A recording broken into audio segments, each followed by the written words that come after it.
a eu lieu à Rabat, on a eu une autre qui a eu lieu à Mecca. Et certains disaient, mais pourquoi on perd notre temps sur autre chose? Des savants nous disent que ça ne se passera jamais, le clonage humain, d'autres disent ça tout à fait possible.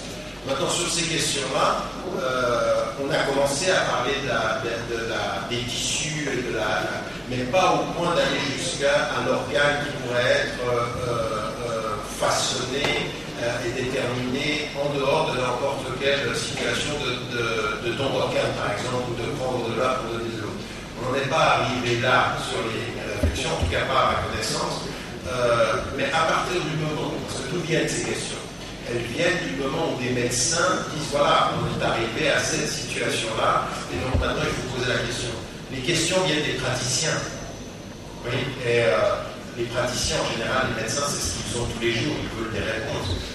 En termes de prospective, de vision du futur, et bien quand ça apparaîtra de façon potentiellement possible, les choses arriveront. Mais sur certaines questions, effectivement, il y a déjà eu des questions sur la question du clonage humain, de s'y opposer, à l'exception d'un savant. Vous voyez qu'il y a même un savant qui dit, mais moi, je n'ai absolument pas aucun problème au clonage humain. Sur la question de notre ami que j'ai vu venir et qui est venu,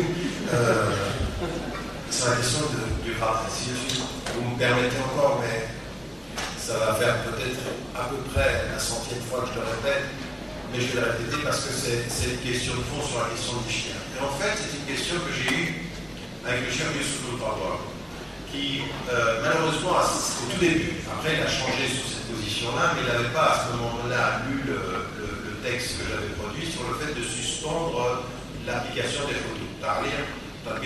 C'est-à-dire pas simplement la lapidation, mais c'était la peine de mort, c'était les châtiments corporels et la lapidation. Et lui, il avait compris que je demandais que le travail ne soit pas respecté. Il dit, ça c'est exactement ce que vous venez de dire. Et la compréhension était que je n'ai jamais remis en cause le texte de Coran. C'est pas vrai.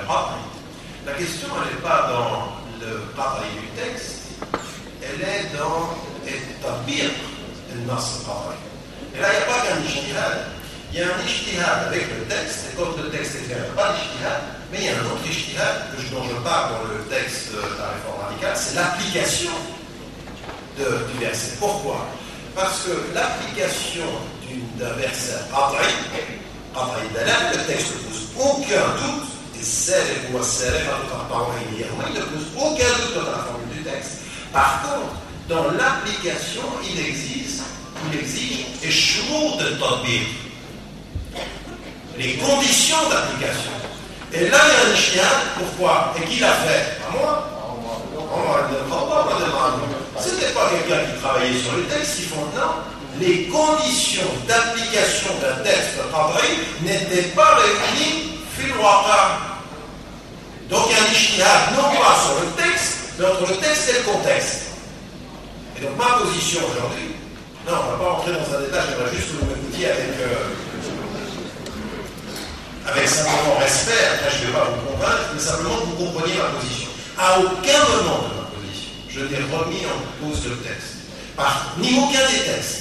Que dans la sunna, il y ait la question du rajm, même qui est discutée par un certain nombre de savants. Vous savez que, bon, je ne peux pas rentrer dans les détails, mais il y en a un qui était contre le rajm, il a dit je ne vais pas le dire publiquement parce que la communauté l'a rejeté, mais qu'il était complètement convaincu, lui. Youssouf Al-Qaradawi parle de lui dans ses mémoires. On ne va pas rentrer dans les détails pour ne pas entrer dans des questions secondaires. Par contre, le fait de rajm, le fait de le châtiment corporel, moi je constate qu'il y a des textes. Maintenant, ma question est exactement celle-ci. Elle est dans réunir les conditions. C'est pour laquelle, si vous lisez ce que j'ai dit, je n'ai pas remis en cause le caractère définitif du texte. J'ai posé 3 questions savantes. 3 questions savantes. Première question savante, que disent exactement les nusus al-qadariyya? Qu'est-ce qu'elles disent? Deuxième, quelles sont quelles sont les conditions d'application? Et puis la deuxième des choses,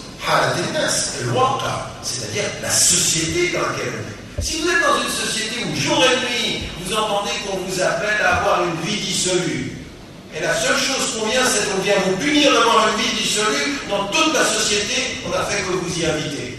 Moi, je suis désolé, si on ne peut pas punir les gens dans une société où finalement tout ce qui est, on invite les gens à avoir de tels comportements, on les punit de les avoir. On les rend deux fois victimes, un du contexte et deux de la punition. Donc je posais trois questions. Et ma position est celle-ci. Tant qu'on n'a pas répondu ensemble à ces trois questions, et je dirais, jamais, il faut arrêter. Pourquoi? Parce que l'application de ces peines produit plus d'injustice qu'autre chose. Donc vous avez bien compris que ma position ici n'est pas de remettre en cause les chiens. Et pourquoi on lit ceci avec notre discussion d'aujourd'hui? C'est parce que notre discussion d'aujourd'hui, elle va être exactement la même chose. Il y a des versets qui seront et puis des hadiths. Le médecin, il est praticien. On ne peut pas venir lui dire, tu appliques le verset. Il dit, attendez, moi attendez. Voilà. Alors le verset lui dit, tu ne. Alors, par exemple, un âne, il va dire, tu ne peux pas sauver la vie d'un opposant à la guerre. Et le médecin dit, mais c'est pas ça. Vous venez de dire quoi? Mais dire, si on m'amène moi l'ennemi, je le tue. Non. C'est ça que vous avez dit.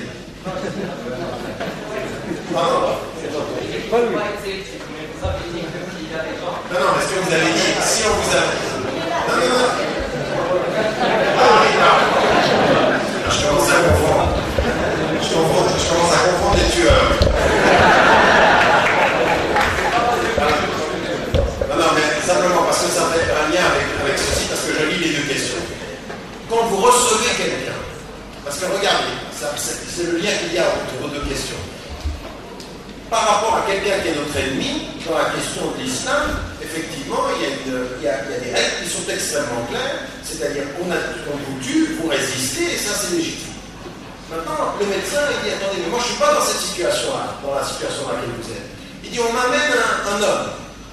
Il se trouve que cet homme-là, il est ennemi et il a essayé de tuer les miens. Mais c'est un homme et on l'amène dans ma fonction de quoi? De médecin. Dans ma fonction de médecin, on m'amène une vie et on me la donne comme une amana. Je dois la protéger.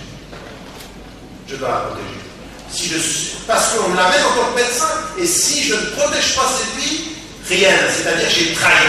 J'ai trahi la personne. J'ai trahi la confiance qu'on a mis dans mon statut. Raison pour laquelle ne le tuez jamais si vous êtes médecin. Donc, voilà, ça c'est ma position, c'est ma ancienneté.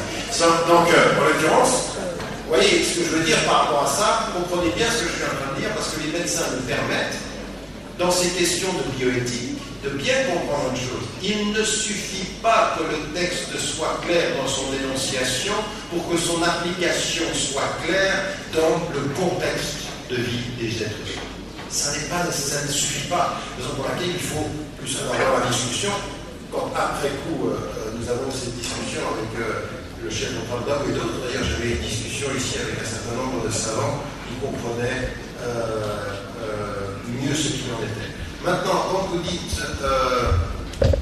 non, je ne disais pas tout donner à n'importe qui, bien entendu, il y a des conditions, mais encore une fois, le statut de Karamat al-Nafs, Karamat al-Bani Adam, pour nous, je veux dire, il n'y a pas de discussion là-dessus. Mais ça, c'est quelque chose que, vous vous rendez compte, on est au Moyen-Âge et des philosophes musulmans, des médecins musulmans, sont en train de penser ce qui est l'essentiel des serments qu'on a eu d'Hippocrate dans la tradition grecque, mais en disant mais fondamentalement ce que l'islam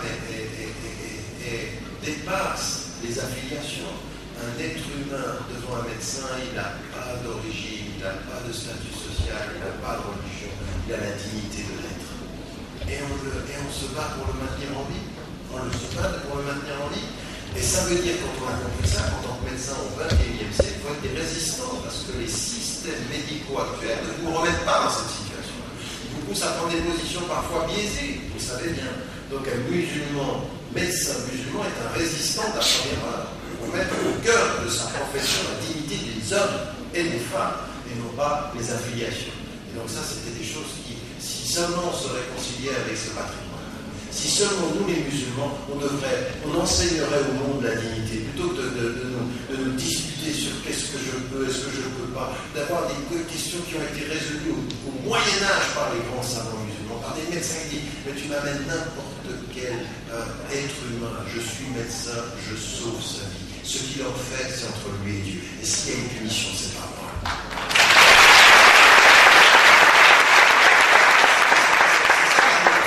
C'est ça la dimension qu'on a, c'est ça qu'on doit apporter. Donc à un moment donné, en parlant comme ceci, on retrouve l'universel.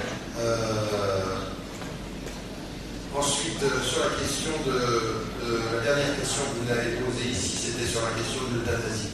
C'est une très très bonne question. J'avais écrit, si vous retournez sur mon site, et puis j'invite de temps en temps ceux qui sont ici de pouvoir s'y rendre et puis qu'on puisse tirer profit de textes qui ne sont pas tout, parce que je sais que les livres sont peu lus, donc autant lire des petits articles. J'ai un article sur l'euthanasie où je mets en évidence les positions des savants, parce que c'était une discussion extrêmement intéressante qu'on avait eue d'ailleurs au Parlement européen sur, vous savez qu'il y a 9 types d'euthanasie. En fait, il y en a plus que ça, mais les 9 catégorisés, l'active, la passive, directe, indirecte, les deux. Sur ceux qui concernaient l'euthanasie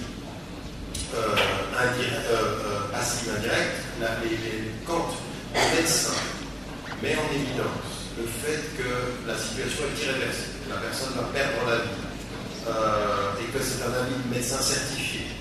Et que dans cette circonstance-là, ce n'est pas un homme et deux femmes, ça peut être une femme toute seule, ça peut être un homme tout seul, certains savants disent deux. On vous dit de ce point de vue-là, ça c'est intéressant aussi pour la question du témoignage pour les femmes. Certains continuent à penser qu'il faut deux femmes dans toutes les circonstances. Tout ceci, c'était une interprétation, le témoignage d'une femme, en l'occurrence ici, vaut le témoignage d'un homme, parce qu'on a le droit de la connaissance et de savoir ce qu'il est en train de dire, en l'occurrence, les médecins. À partir du moment où il y a un témoignage de personnes spécialisées qui dit, ou un avis d'une personne spécialisée qui dit la chose suivante, la personne est en fin de vie, que nous sommes dans une situation qui n'est pas réversible, elle est irréversible et la personne va aller vers la mort. Quand la situation